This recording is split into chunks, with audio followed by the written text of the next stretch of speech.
Olá pessoal, tudo bem com vocês? Deixa eu ajeitar isso aqui. Tudo bem? Meu nome é Elcio e eu vou trazer para vocês um conteúdo muito importante que é sobre a nossa fé, a nossa espiritualidade e que há uma controvérsia em muitos cristãos, certo? Eu vou tentar explicar na minha perspectiva de maneira analisando as ideias. Eu não estou aqui pregando para você, tá bom?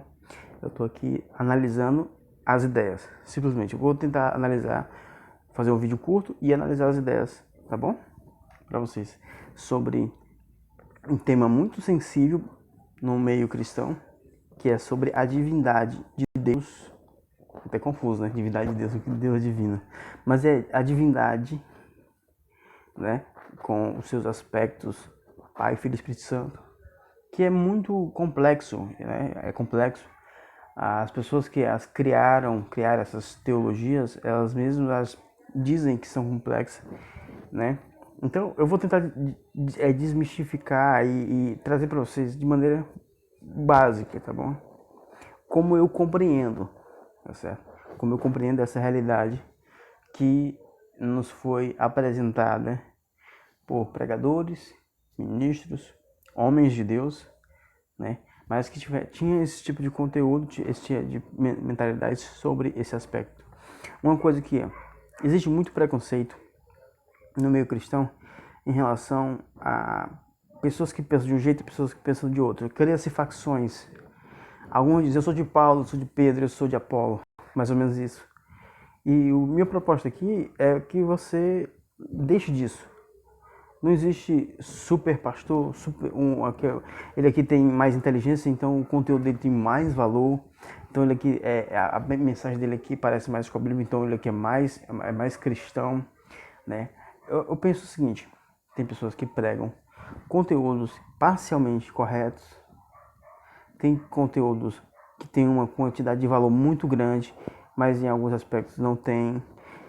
O que a gente tem que fazer? É bem simples respeitar cada indivíduo com o dom que Deus lhe deu e a capacidade de entendimento de cada um. O que você tem que fazer é o seguinte: extrair, examinar tudo do mundo, reter o que é bom. E se você for bom de associação de ideias, melhor ainda, você pega todas as ideias, coloca ele no seu tabuleiro mental e brinca com eles e vai construindo e criando de fato uma lógica de acordo com o que está escrito aqui, tá certo? Nesse tabuleiro de ideias, você tem que trabalhar as ideias de acordo com o que está escrito aqui, tendo como referência, principalmente os apóstolos e os profetas. Nunca se esqueça. Sabendo que entre os apóstolos e os profetas há um divisor, Cristo. Ele é o divisor. Temos que entender, baseado nos apóstolos e nos profetas, tendo como divisor entre eles dois, Cristo. O que divide e o que une as ideias. Como o apóstolo Paulo disse, dos dois homens, ele criou um novo homem. A ideia, um homem mais melhorado, né? E é isso que a gente vai tentar propor através dessa ideia. Então é o seguinte: trindade, unicidade e unitarismo. São três termos dentro da teologia cristã que tem maior volume de adeptos. São esses três: trindade, unicidade e unitarismo. A trindade acredita que existe um Deus verdadeiro em três pessoas distintas. A unicidade acredita que Deus é o Espírito Santo e esse Espírito Santo se encarnou ou se fez carne, que a partir da carne, sendo homem, ganhou o título, vamos dizer assim, de filho, visto que ele foi gerado. Então, essa mesma pessoa é Pai, Filho e Espírito Santo ao mesmo tempo, sendo que cada um tem um tempo estabelecido. Pai, quando criou todas as coisas e criou Jesus. Filho, quando foi gerado em Maria. Espírito Santo, na perspectiva da consolação. Tem algumas pessoas que explicam assim também. O unitarismo já é um pouco diferente. Ele acredita que existe o Pai, que é um único Deus verdadeiro. Existe Jesus, que é um arcanjo Miguel. Alguns têm duas vertentes. É o seguinte, desculpa o barulho aqui dos vizinhos. Duas vertentes. Um acredita que Jesus é o arcanjo Miguel, mas também Miguel, o arcanjo, é um nome honorífico, um nome de glória, de honra para Jesus, tá certo? Mas que ele faz parte também da divindade. Tem uma classe de cristão que acredita nisso. Outros já tira isso. Não. De fato, Jesus é um anjo. Eu coloco Jesus na categoria de anjos. E o Espírito Santo é uma força ativa de Deus. Certo? Existem essas três terminologias para tentar entender a natureza de Deus. Na minha perspectiva, ela é um pouco mais diferente dessas três tendências, mas eu vou explicar ela analisando as outras. Por exemplo, a Trindade tem essas terminologias, tem essas divisões, né, que associa o Pai como um, o Filho como outro, o Espírito Santo como outro. O que é sem sentido lógico, é o quê? Porque quando o Filho fala, o Filho, Jesus, fala, dá o entender que ele não coparticipa da divindade de Deus. Mas na Trindade, tanto quanto na unicidade, fala que Jesus é Deus. Mas Jesus disse, eu não sei o dia que eu venho. Ou seja, ele não é onisciente. Né? Alguns falam assim, não, é porque ele está na condição de filho. Tudo bem. Mas aí ele mentiria. Ele negaria uma realidade, que era que ele não pode mentir. Não pode criar mentira. Então você tem que analisar esse ponto aqui então ele é humano totalmente, ou ele é parcialmente humano e parcialmente divino. E se ele é parcialmente divino e parcialmente humano, então ele tem conhecimento de Deus e a natureza humana. Então ele deveria saber, ele sentiria as coisas como humano, mas poderia entender e saber as coisas como Deus. Entendeu? Participar da natureza, mas também da consciência de Deus. Só que quando você vai ver isso, percebe-se que não tem. Outro ponto. Tiago diz que Deus não pode ser tentado pelo mal. Mas Jesus foi tentado pelo mal. Né? Então você coloca isso na balança e você... Não. Teologia, tanto da unicidade quanto da Trindade, tem essa dificuldade de compreender esse ponto. Porque coloca-se, certo? Um problema aqui, que é a questão de se ele é Deus, essas coisas não podem acontecer de forma nenhuma. E se acontece, existem dois problemas. Ou ele não é Deus, ou ele mentiu. Mentiu, né? Então, colocando esses problemas, pequenos problemas, você vai começando a ter noção do que a gente está falando. Por exemplo, o Espírito de Deus guiou Jesus. Jesus sempre disse, né, que tudo que ele vê o Pai fazendo, ele faz igualmente. Então, se ele vê o Pai fazendo e faz igualmente, como pode ele dizer que ser o Pai, como dizem os unicistas? Ou, como os trinitários dizem, que eles são coiguais. Então, como é que ele é coigual com Deus, certo? E é um imitador e não um coigual. Ele imita em vez de ser coparticipante. Ser coparticipante no sentido de ser igual mesmo. Participar da mesma natureza. Certo? Então, outro problema que tanto atinge a Trindade quanto a unicidade. Esses dois problemas, né? Que os problemas chaves dentro dessas duas teses. E eu penso o seguinte, a Trindade e a unicidade, elas são bem parecidas, embora o que as fazem diferente é basicamente que a unicidade acredita que há um só Deus dentro dessa unidade, sempre. Que até faz um pouco mais sentido. E a Trindade coloca três pessoas distintas e nega uma superioridade de certas partes, certo? Porque se o filho obedece o pai, logo o filho é subserviente ao pai. E quando vemos o apóstolo Paulo falando que Jesus irá se curvar ao pai, logo você fica pensando, como assim se ele é coigual? Não tem sentido. Então, quando você analisa todo esse panorama, você vai ver que essas ideias não ajudam muito a gente compreender o fator principal. Então, aí tem essa questão. Aí pulando para o outro, que é o unitarismo, coloca Jesus como um arcanjo, um anjo. Só que aí já é contra, porque o apóstolo Paulo, na carta dos Hebreus, alguns dizem que o apóstolo Paulo que escreveu Hebreus, fala que Deus não escolheu anjos para ministrar. E os anjos, o apóstolo Pedro diz que desejaram anunciar. Logo, não faz sentido os irmãos chamarem Jesus de anjo, seja arcanjo, seja anjo, porque não foi dado aos anjos ministrarem. Não foi dado esse privilégio aos anjos de ministrar. Mas foi dado à descendência de Abraão, ou seja, um humano, completamente humano. Certo? Então, você pode pensar assim, mas ele nasceu de uma virgem. Então, o próprio gerou ele dentro da virgem. Quando você analisa quando Deus fez Adão, quase que foi o mesmo processo. Só que Deus tirou do barro. Não tinha uma mulher para gerar dentro dela e fazer Adão. Não, Deus tirou do barro. Com Jesus é diferente, já existia uma mulher, já existia uma forma, vamos dizer assim, uma forma.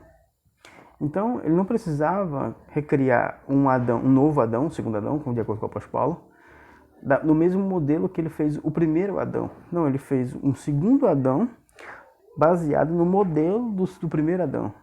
Então, ele pegou a forma de uma mulher, o nome é assim meio estranho, mas vamos colocar esse termo, que gerou nela uma criança, certo?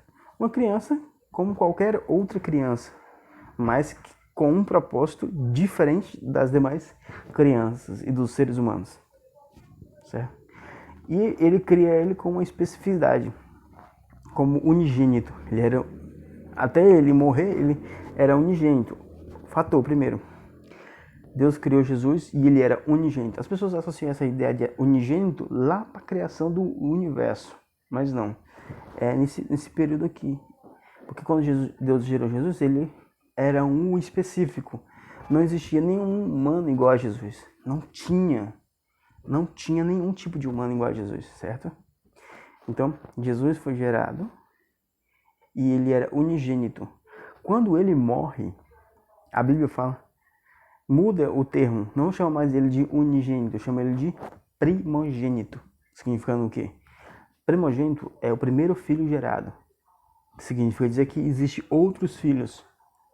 Unigênito, que é o único filho gerado. Entendeu? O que diferencia? Ele era o único filho gerado. Quando ele morreu, certo? Ele gerou novos filhos para Deus. E a partir desse momento, ele se tornou o primogênito, o primeiro de uma raça, o primeiro de uma espécie diferente. E por que é diferente essa espécie que Jesus começa? Porque nenhum humano tem a capacidade de suportar Deus dentro dele. Nenhum humano tem a capacidade de se tornar um com Deus. Mesmo Adão, lá antes do pecado, ele não tinha essa capacidade de se tornar um com Deus, certo? Não tinha. Mas em Jesus se vê uma amplitude, uma coisa diferente. Por isso ele fala nova criatura. Quando ele fala que você é uma nova criatura, porque você é uma nova criatura baseada em Jesus, que é uma nova criatura.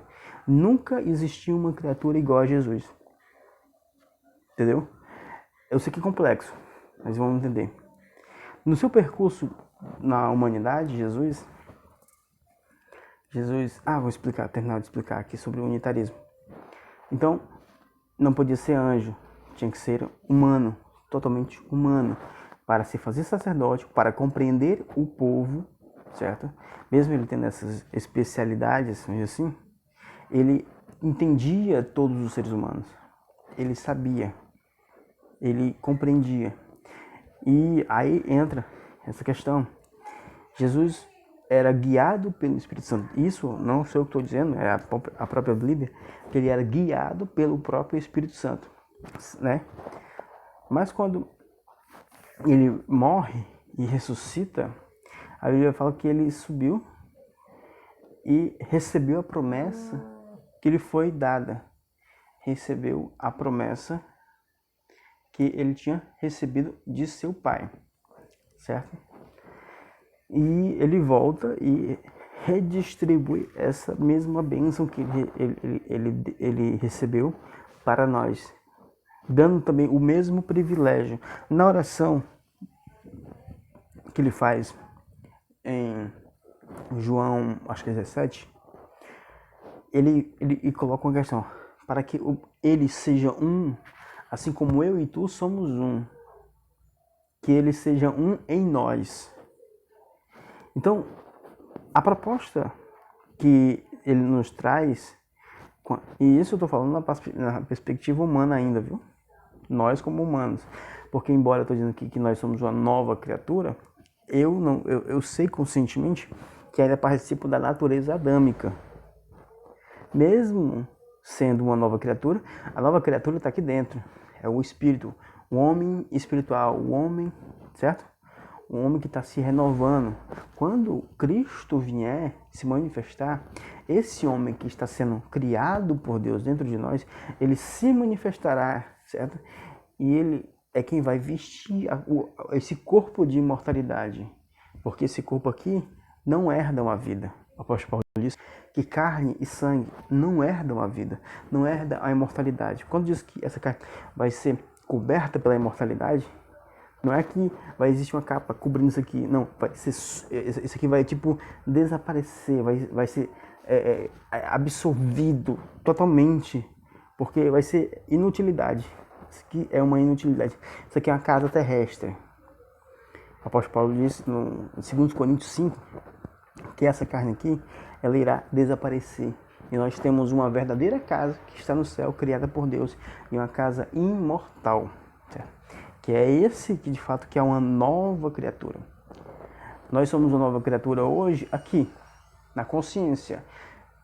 E é essa que a gente tem que desenvolver, tem que crescer, tem que aumentar em ações, em conhecimento, em tudo. Temos que desenvolver essa consciência, porque essa consciência entrará dentro desse corpo que Deus está preparando para cada um de nós. Tá certo? Leia 2 Coríntios, capítulo 5, tá bom? Para não dizer que eu estou falando besteira. Capítulo 5 de 2 Coríntios, que fala. Então, essa casa que a gente vai morar nela, que é uma outra casa, não é essa casa aqui, casa, corpo, ela é imortal, ela foi feita por Deus. E essa casa é a semelhança do de Jesus. Observa só, eu falei até para o irmão aqui no comentário. Tem essas três questões que é difícil de se explicar dentro dessas teologias. Nós somos o que Jesus foi, nós somos o que Jesus é agora no céu, de acordo com o apóstolo João, e nós seremos o que ele vai ser quando se manifestar na glória de seu Pai. Então, se ele é tudo isso, e nós também, o que ele é e o que nós somos? Tá bom?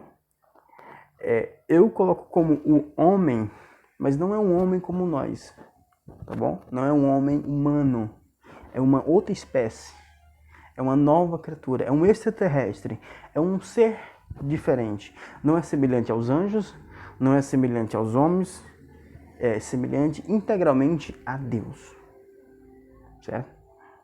Só assim você pode compreender que as terminologias Trindade, unitarismo, elas não explicam integralmente todo o conteúdo, porque elas querem trabalhar a ideia de Deus sem trabalhar o desenvolvimento total do que a Bíblia fala a respeito de Deus, Jesus e a igreja.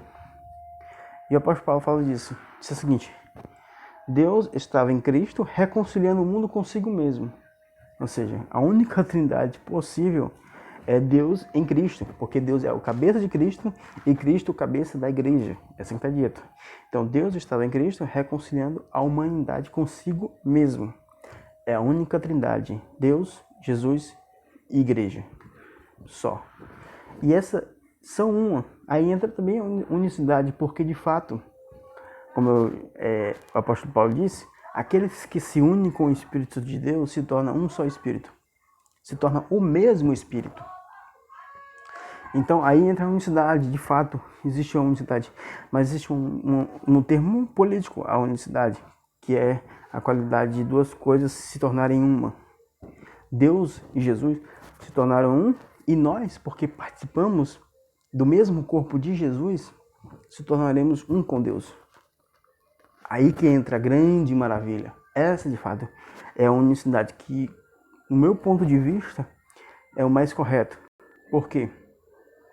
Porque a gente integra todo o processo, tanto da questão da divindade, como da relação social humana, como do benefício do galardão futuro e do propósito final de todas as coisas. Você integra dentro dessa explicação simples uma integração completa com Deus para reinar para toda a eternidade sobre todo o universo, sobre todas as criaturas de Deus. Então, é complexo, mas é interessante. E quando você analisa, é importante, sem preconceito, não vamos dizer, é um herege por isso, é um herege pelaquilo, porque os trinitários chamam os unicistas de herege, os unicistas chamam os trinitários de herege, os unitaristas chamam os trinitários de herege, e chamam os unicistas de herege, e assim, ou seja, não é um propósito. Jesus não nos mandou fazer isso. Paulo advertiu as pessoas que estavam fazendo isso que eles eram carnais. Ou seja, nós não estamos aqui para ficar dizendo que eu estou certo e está errado. A gente está crescendo, a gente está evoluindo. Existe verdade absoluta? Tem uma verdade absoluta. A única verdade absoluta é Deus. E essa verdade absoluta tem que estar entranhada em nós através da nossa fé e das nossas obras, atitudes em relação ao próximo, em relação à vida. Mas as ideias que aí circulam, cada um vai ter um pensamento. E é mais ou menos o seguinte, ó. Veja só como é que eu penso conhecimento a respeito de Deus. Deus é como um mar imenso. Mas nós, tudinho, não podemos beber a água do mar. Vamos colocar supondo que a água do mar fosse doce. Supondo que a água do mar fosse doce, eu não poderia beber a água do mar sozinho, inteira. Não poderia. Mas imagina só se todo mundo se reunisse para beber a água do mar junto. Cada um de nós teria um pouquinho de Deus. E esse pouquinho de Deus pode ser compartilhado um por outro. Cada um compartilha do que recebe de Deus. Eu vou aprendendo de você, você vai aprendendo de mim. Eu cresço com o que você me ensina, você cresce com o que eu lhe ensino. E assim a gente vai crescendo e vai fortalecendo o corpo de Cristo, até ele se tornar plenamente um corpo de Deus, como eu falei no outro vídeo, para que Deus seja tudo em todos. Então, é através desse tipo de relação que de fato a gente vai crescer. Não é ficar discutindo se eu estou certo ou você está errado. É saber tudo. É bem simples, ó. Quando você estuda a Trindade, qual o tipo de benefício você vai ter na vida prática? Que tipo de relação vai criar com o próximo? Se não tem nenhum tipo de fruto, significa dizer que é inútil. Se você vai estudar a unicidade e ela não tem nenhum tipo de fruto, significa dizer que é inútil. Se você estuda o unitarismo e ela não tem nenhum tipo de fruto, é inútil. Só tem tipo, algum valor quando se pratica. Jesus diz o seguinte: se vocês querem conhecer o mandamento do meu Pai, então pratique. Ou seja, o mandamento de Deus não é ideias. O mandamento de Deus é conteúdo, é vida, praticar. Você só conhece, só aprende coisa de Deus fazendo. Não é ouvindo ou falando. E até assim, pode ser, porque faz parte do processo. Mas não é tipo discussão no sentido de intriga. Eu tô certo, tá errado, isso aqui. Pode haver embates, até acalorados, né, sobre ideias. Isso ajuda muito. Mas se você não tem capacidade de dialogar com outra pessoa, então nem faça isso, porque você apenas vai se ferir, porque vai criar uma espécie de verdade dentro de você que vai lhe transformar numa pessoa egoísta e vai fazer com que você fique uma pessoa que cria uma facção de uma verdade que é contra outra verdade. E em vez de unificar o corpo, você está querendo rasgar a perna da perna, o pé da perna. Você está, não concordo mais com esse, a perna fazendo assim para a perna. Não concordo mais com essa canela, então eu vou sair desse corpo. É mais ou menos isso. Não faz sentido, né? Na verdade, não faz sentido. Então, é cooperação. Cooperação. É um corpo. Como é que funciona o corpo? Imagina só, se existisse só uma boca aqui, sairia alguma coisa? Não, porque precisa de um garganta, um esôfago, para processar o ar, a língua para curvar o ar e assim transformá-las em palavras, um ouvido para ouvir. Mas imagina só um ouvido sem cérebro. Não era nada, porque o som ia entrar aqui dentro e nada. Precisou do tímpano. O tímpano, ele vibra, mas se só vibrar, o que é que acontece? Nada. O cérebro tem que traduzir aquela vibração em imagens, em conceitos, em ideias pré-formadas no seu cérebro. É assim que funciona. É assim que funciona o corpo, é assim que funciona a vida, é assim que funciona esse monumento espiritual. É do mesmo jeito. Então a gente precisa parar dos preconceitos e trabalhar as ideias. Quer estudar a Trindade? Estude a fundo. Quer estudar a unidade? Estude muito. Unitarismo, estude. Eu gosto de estudar. E quanto mais as ideias são contrárias à minha ideia principal, aí que eu gosto de estudar mais ainda. Porque eu quero saber como foi que a pessoa teve aquela ideia, por que a pessoa defende aquela ideia. Então assim vai abrindo mais a nossa mente para outros universos, para outras coisas, sem negar o principal, que é a fé, o amor e a caridade. A fé, o amor, certo? A caridade, os bons frutos, o respeito. Essa é o fundamental. Pode fazer tudo, mas nunca negue isso. Nunca deixe de praticar o bem dentro das suas relações.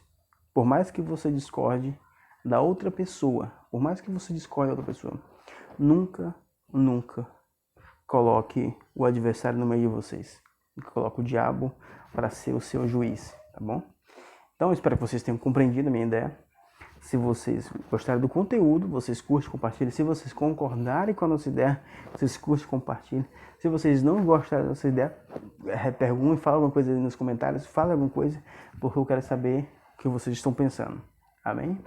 Espero que vocês tenham compreendido alguma coisa e mais perguntas, mais ideias, conceitos e assuntos bíblicos vocês terão nos próximos vídeos. Vocês podem até sugerir nos comentários, amém? Graças e paz a todos, até o próximo vídeo.